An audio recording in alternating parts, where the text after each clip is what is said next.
Greetings and felicitations. Okay, here comes the first round. Boom. And Jeez, that was just boom. unnecessary. You kidding me? You can't be out of range? What? Greetings and felicitations, YouTube. Jarl of the Appian way here with some Spartoy, Sparboy, Boy Toy, Toy Spar. Look at these masks. So this is Truth Behind the Myth mode because I was playing a quick battle in this replay, and it's paused right here because I totally was already starting to record and I forgot to turn on my mic. So I'm just picking it up from right here, right away, right quick. I'm going to go ahead and spoil something for you that I normally say for the ends of my videos. I'm going to tell you who my damage MVP is, and it's this unit of Spartoy right here. This Spartoy, my leftmost of these two Spartoy, is going to make 2,000 points of damage worth of gold value. Why am I telling you this now? Because I want you to tell me in the comments if you think that there's a different unit that should earn that particular honor of who is the MVP. I'm interested to see because there's other ways units can earn value, and that is kind of what this replay video is going to be about today. So let's quickly get in here and tell you about the army compositions.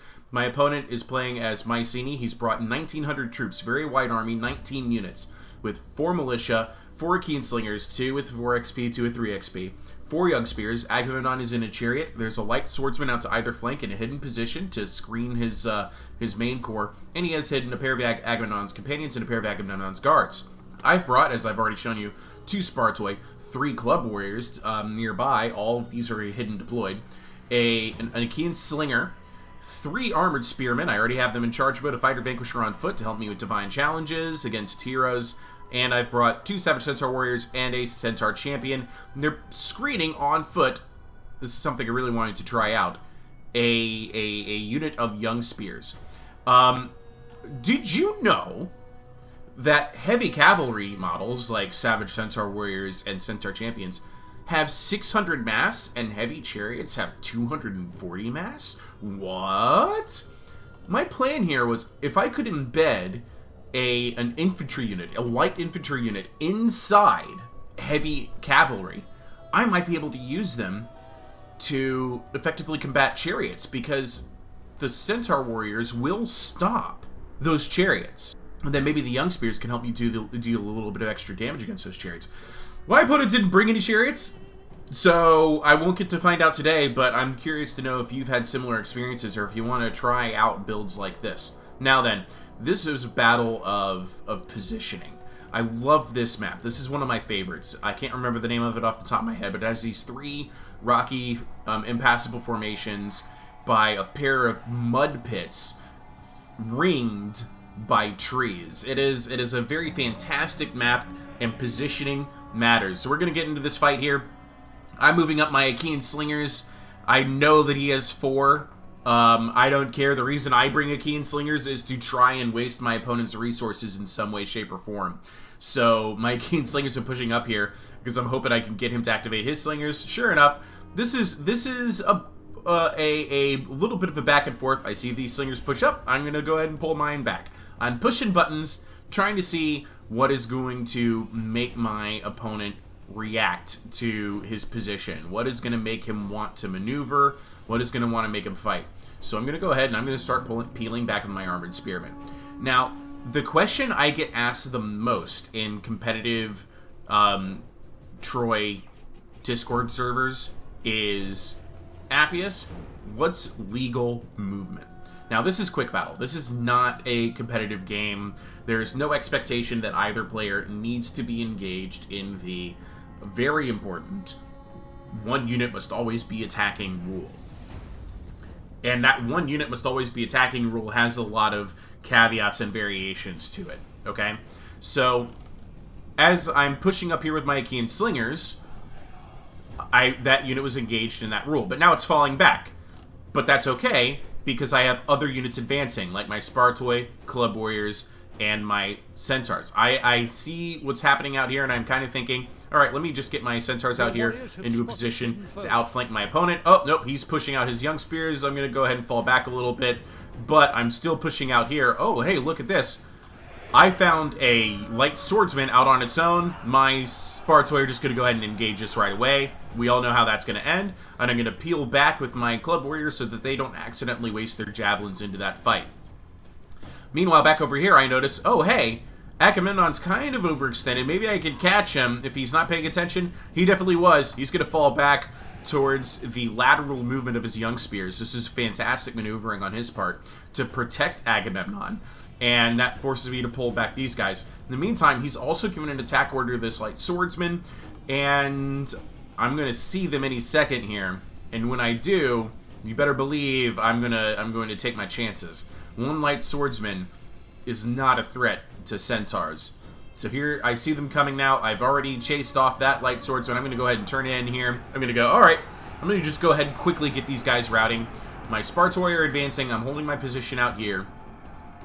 And this is kind of, again, showing you the importance of maneuvering and positioning as it pertains to the a unit must always be attacking rule. This rule only applies to tournaments, okay?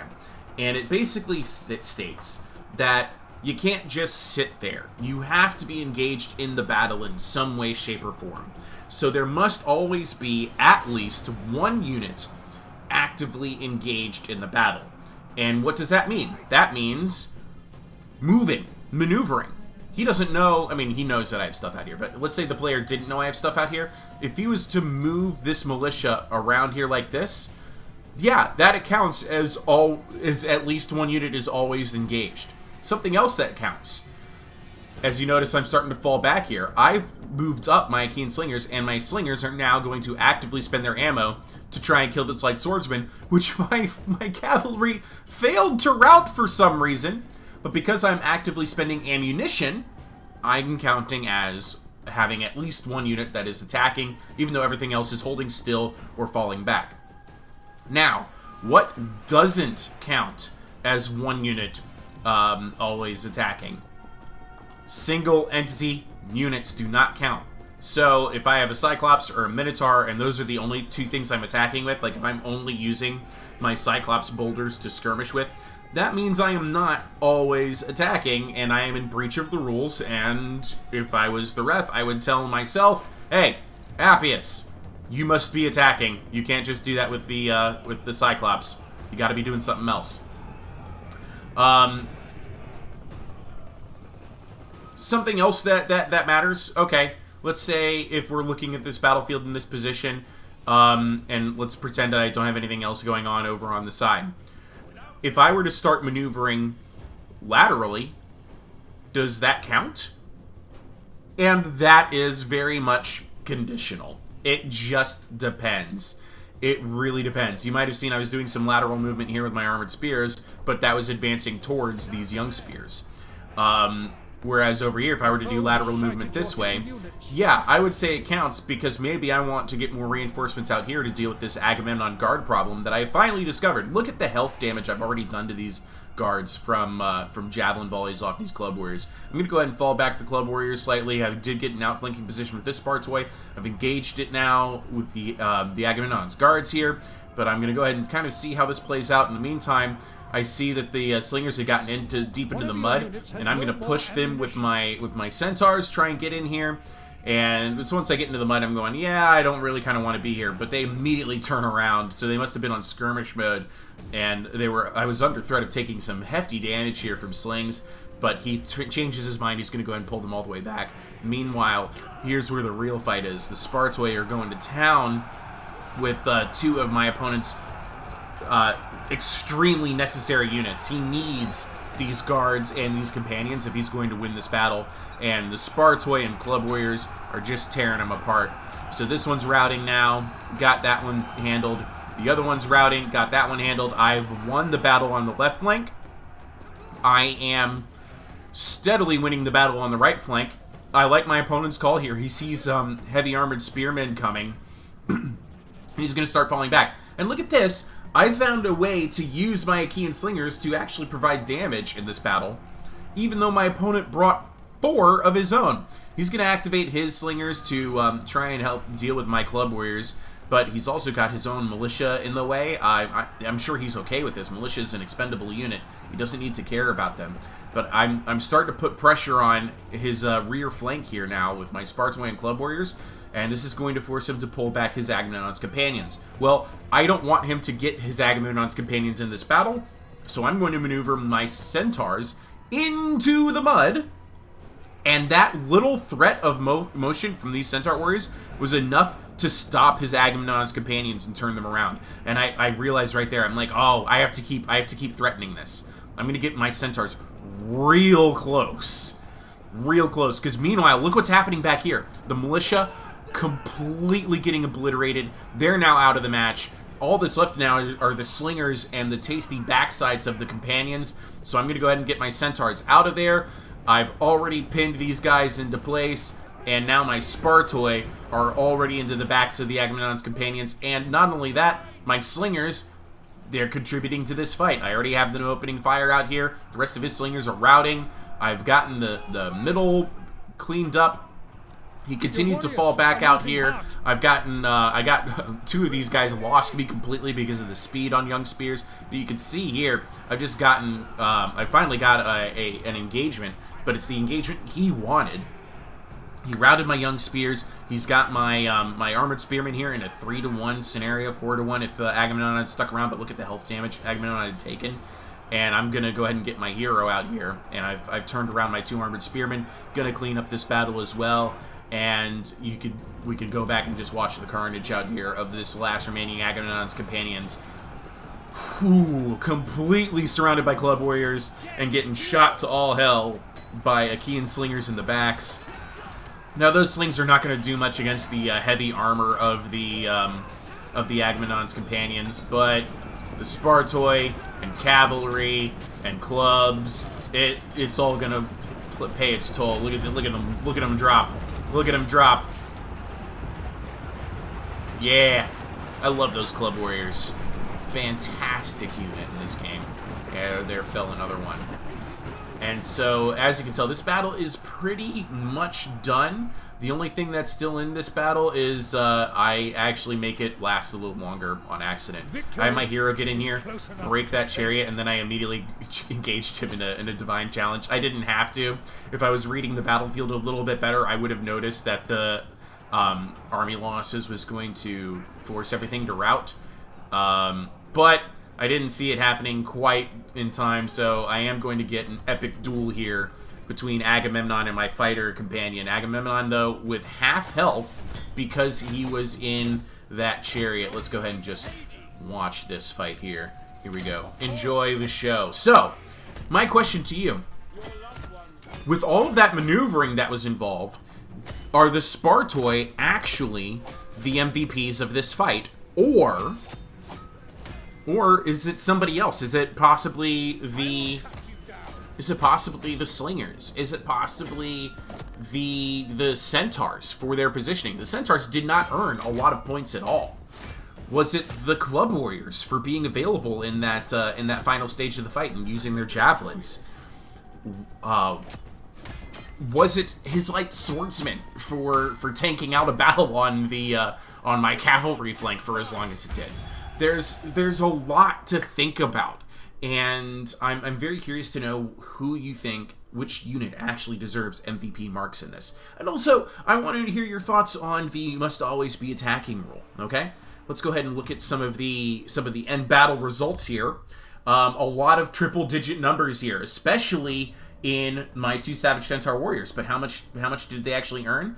425 did not pay for itself. 134, 503 did not pay for itself. But did they catch their value in other ways? They did not take very many casualties. Centaur Champions here, only 278. But yet these 3 units were pivotal to my victory in this battle. Look at this, Achaean Slingers, 44 kills, 548 damage caused as gold value. Almost paid for itself twice. 9,000 points of damage. That's really good. My Armored Spearmen, which had a very important role in solidifying 2 borders and forcing back his young spear flanking position.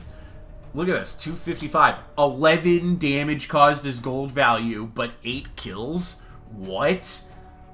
614. Neither of these guys coming close to paying for themselves. 170 kills on this club warrior. 784 damage caused as gold value. 870. 1,021. This one paid for itself at least. You know, that's good with 112 kills. But it was because they mostly got into Appian slingers and militia that it didn't really add up to damage caused as gold value. My young spear plan not really working out. 161. 615 on my hero. And of course the Spartoi. 1285. 2052. 210. 147 kills. Obviously, the Spartoi dealt the damage because they had to deal with the most important units in Luke's army here. I had to use my Spartoi to kill the Agamemnon's guards, to do most of the damage against Agamemnon's companions. Let's look at some of his damage values. 677, 13, 85, 31, 40, 0. Did not engage this young spear at all because he just pretty much got maneuvered out of the battle. 0, 251, 85, 422, 67. This light swordsman definitely impressed me with 422. And holding as long as it did against my cavalry. I was really surprised by that. 469, 236, 654, and 515. Not enough damage done by the 4 units he needed to do the majority of the damage. And then his slingers, 105, 97, 75, and 59, not paying for themselves at all. But out-positioned, out-maneuvered, outshot. I'm rather proud of my performance with 1 slinger versus his 4. So, yeah. So, one of my armored spearmen earned at least 360 points worth of value by keeping this young spear out of the fight, right? You see what I'm saying? Who actually is the MVP in this battle? Is it still that Spartoi? Let me know in the comments. Ta-ta. I love you all, and I'll see you guys in the next video.